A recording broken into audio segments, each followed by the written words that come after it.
মধ্যপ্রাচ্য যুদ্ধের প্রভাব পড়তে শুরু করেছে বৈশ্বিক সমুদ্র বাণিজ্য। জ্বালানি তেলের দাম বাড়ার অজুহাতে পণ্যবাহী জাহাজে কন্টেইনার প্রতি ভাড়া বাড়িয়েছে শিপিং লাইনগুলো। এতে বাংলাদেশের পোশাক শিল্প সহ আমদানি রপ্তানি খাতে চাপ বাড়ার আশঙ্কা করছেন ব্যবসায়ীরা। সহকর্মী একেএম নাজিমের রিপোর্ট, জানাচ্ছেন শর্মিলা কেয়া। মধ্যপ্রাচ্যের যুদ্ধের উত্তাপ এবার সমুদ্র বাণিজ্যে। আন্তর্জাতিক বাজারে জ্বালানি তেলের দাম বাড়ায় কন্টেইনার পরিবহনের ভাড়াও বাড়িয়ে দিয়েছে শিপিং লাইনগুলো। চীন থেকে বাংলাদেশে আসা 40 ফুটের একটি কন্টেইনারের ভাড়া বাড়ানো হয়েছে $200 থেকে $300 পর্যন্ত।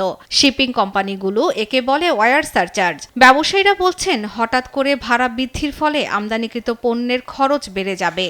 যদি যুদ্ধের ভয়াবহতা যদি দিন দিন বাড়ে, তাহলে আমার মনে হচ্ছে যে সব শিল্পের একটা বিপর্যয় হয়ে আসবে। অন্য যে বিকল্প চ্যানেল ব্যবহার করতে হয়, এটার দূরত্ব অনেক বেড়ে যায়। তখন যে বাংলাদেশ থেকে আমেরিকার যে দূরত্ব, আপনার যে জাহাজের যে দূরত্ব, এটা বেড়ে যাচ্ছে। তো অটোমেটিক্যালি দূরত্ব যেহেতু বাড়বে, স্বাভাবিক গতিপথ যদি বন্ধ হয়, তাহলে তো কন্টেনার খরচ তো বাড়বে। এটা শিপিং ভাড়া বাড়ানোয় আমদানির খরচ বেড়ে যাচ্ছে। শেষ পর্যন্ত এর প্রভাব গিয়ে পড়বে বাজারে।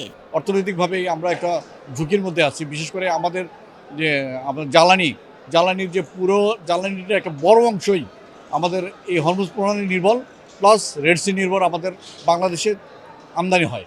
তো অতএব আমরা এটা নিয়ে শঙ্কিত।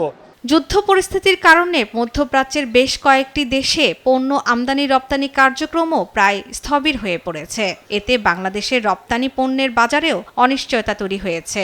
বিশেষ করে তৈরি পোশাক খাত নিয়ে উদ্বিগ্ন ব্যবসায়ীরা। আমরা কিন্তু গত 20-25 দিন ধরে কিন্তু কোনো ইনপুট করতে পারি না চাইনিজ হলিডের কারণে। অনেক পেট্রোল পাম্প এখন বন্ধ। জ্বালানির কারণে কিন্তু আমাদের খরচটা অনেকাংশে বৃদ্ধি পাচ্ছে।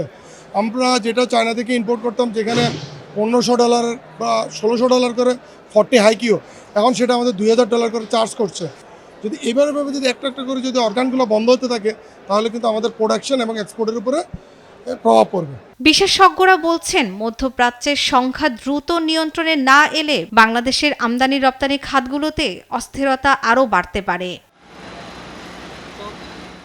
শর্মিলা কেয়া, নিউজ ডেস্ক, দেশ টিভি।